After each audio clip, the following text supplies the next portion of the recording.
SPN news आवाज नाशिकचा। माननीय राजसाहेब ठाकरे आणि उद्धवसाहेब ठाकरे मनसे आणि शिवसेना एकत्र झाली। संपूर्ण महाराष्ट्र अनेक वर्षापासून वाट बघत होता दोघं भाऊ एकत्र कधी होतील।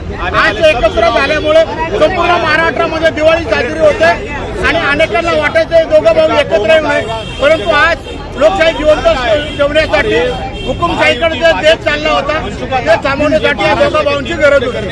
जय महाराष्ट्र। मित्रांनो, सप्रेम नमस्कार। SPN न्यूजमध्ये आपले स्वागत आहे। एक दिवस अगोदर लोकशाही वाचवण्याचे वक्तव्य आणि दुसऱ्या दिवशी स्वतःचीच भाजपा पक्षाकडे वाटचाल।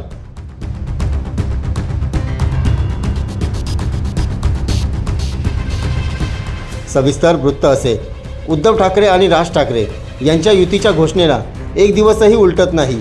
तोच हुकुमशाहीला थारा न देण्याचे महाराष्ट्रातील जनतेला आवाहन करणारे महाराष्ट्र नवनिर्माण सेनेचे प्रदेश सरचिटणीस, माजी नगरसेवक तथा मनसेचे माजी विधानसभा उमेदवार दिनकर अण्णा पाटील यांनी पुन्हा एकदा भारतीय जनता पार्टी या पक्षाचे प्रभाग 9 मध्ये कमळ फुलविण्याचा निर्धार केल्याने सर्व नाशिककरांना तसेच महाराष्ट्रातील तमाम जनतेला आश्चर्याचा धक्का दिला आहे।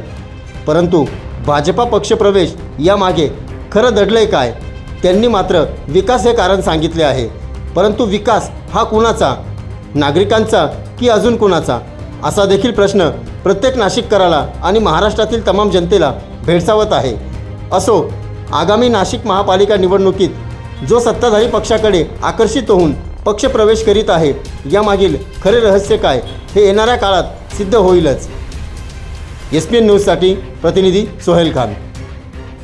सर्व जनतेपर्यंत आमच्या बातम्या पोहोचवण्यासाठी आम्ही हे एक माध्यम चालू केलं आहे, त्याचं नाव आहे SPN न्यूज आवाज नाशिकचा। आमच्या या चॅनलला आजच सबस्क्राईब करा आणि बेल आयकॉन प्रेस करा। धन्यवाद।